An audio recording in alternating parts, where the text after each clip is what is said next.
Hello everyone, thank you for joining me. I'm Deborah Leon, and today we're going to be looking at Navasana, boat pose.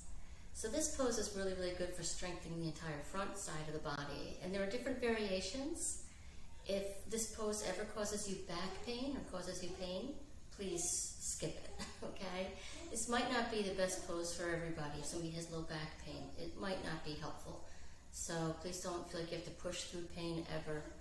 Okay, that your body speaks to you through the language of sensation. So if it's telling you to back off, please listen to that, okay? So the first variation, we're going to look at a few different variations. It's one where we're actually beginning by lying on the back. And we're going to take a moment to really draw the lower belly in and draw the lower back towards the floor. It's not going to touch. We're not trying to flatten it out. We're just working towards the floor, engaging the abdominals. And then if you'd like support for behind the head, feel free to cradle the head in the hands. Otherwise, you could keep the arms down by the sides. We're going to, instead of leading with the chin, we want to lead with our heart. Let the heart reach up towards the ceiling.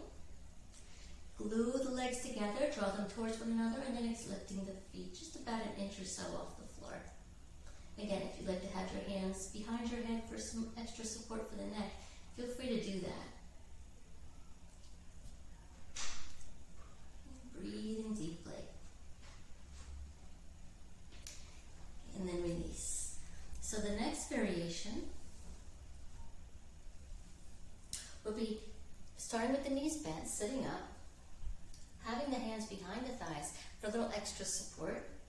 We're going to roll the shoulders back and down, let the chest be lifted as we lean back a little bit. So we want to try to avoid our boat sinking, basically, and rounding the low back. Okay, we want to try to keep a little bit of a forward tilt in the pelvis, waking up the hip flexors, the muscles deep inside the front of the hip here, and just keep the spine nice and long.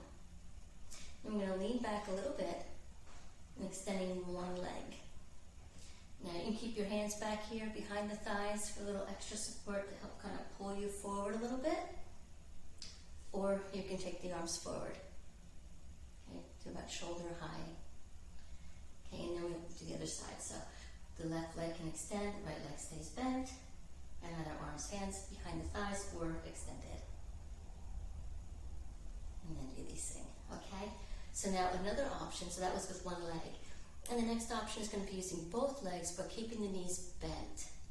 So starting with the knees bent with the feet on the floor at first, hands behind the thighs. Gently pull with the hands, kind of tilt the pelvis forward, roll the shoulders open, keep the chest lifted. And glue the inner thighs together. So we lean back a little bit, and then taking the feet to about knee high. Now you can either keep your hands behind the thighs, or you can extend the arms. And breathe. Now, and then release. So the next one is with straight legs, okay?